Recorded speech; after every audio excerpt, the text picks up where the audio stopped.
Hey, what's up DIYers, Mike Boards with the Mike Boards channel. Thank you for watching. Today we're talking Dyson vacuum cleaners, and in the event that your vacuum cleaner is not turning on, we're going to talk about a couple things you can do to get it back up and running properly. All right, YouTubers, we're at the vacuum right now, and a couple things I want to talk about. Again, number one, it's not turning on in your case, and I want to direct our attention to the lights which are on each side of the trigger, as you can see here, and check to see if the LED lights are steady or flashing. In the event that they are steady, that is normal. If they are flashing, that means you have a fault. And if it's red, that means you have a charging issue, whether it's your battery or your charging block. So with that said, go ahead and plug your vacuum in. I've got the power block in the wall outlet. I've got the opposite side connected to the vacuum, which is going to charge your battery. And we know it's charging because on each side, we just talked about those two lights. And steady blue lights during a charge is a good thing. That means it is a normal charge or everything is operating normally. And after your vacuum cleaner is fully charged, the LED light will turn off. And as far as how long it takes to charge, from zero charge, meaning a dead battery, all the way to full charge, takes approximately 30 to 40 minutes. Now, in the event that it does not fully charge within 1 hour, you most likely have a battery or charging issue. So what we'll do now, go ahead and unplug it and make sure yours is fully charged prior to doing this test. And we want to pull the trigger on the vacuum cleaner and we want to see how many times the light flashes. And in the event that it flashes amber or orange more than 12 times, and yes, you will have to count it, you have a dead battery. So pull the trigger.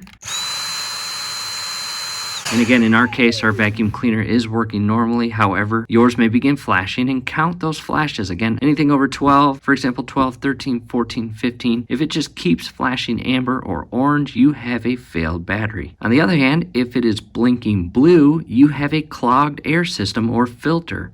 What you need to do is empty out your case here. However, what I want to show you is the top filter here. Just carefully pull up, the filter comes out.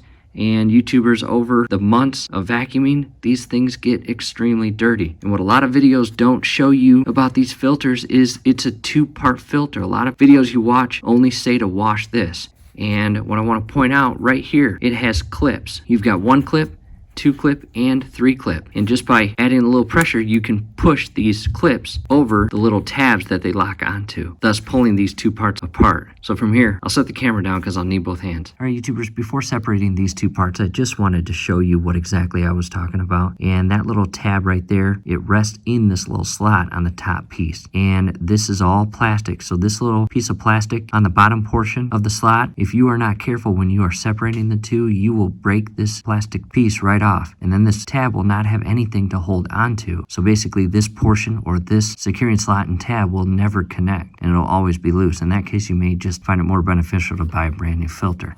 And again, just be careful, and you've got 3 of these little tabs. Carefully separate the two parts. After separating the two parts, grab the top portion with one hand and the sock portion with the other hand and pull them apart, as you can see here.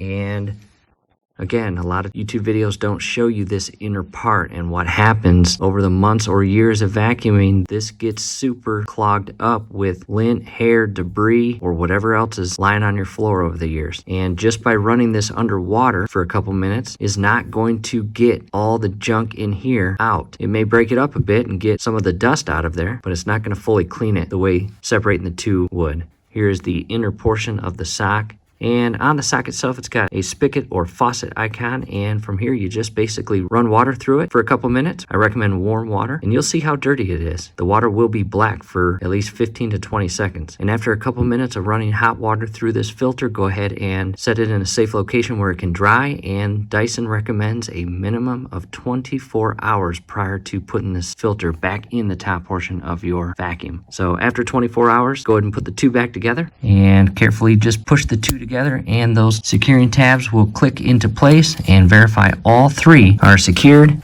From here, double check inside your chamber where your filter goes. Make sure that that is clean as well. If you can't see in there, get a flashlight. However, if it's clean, go ahead and insert your filter, push down until the gasket creates that seal. And again, the thing that really leads you to have to clean that filter is when your vacuum cleaner begins pulsating, meaning you go to pull the trigger and it does nothing but this.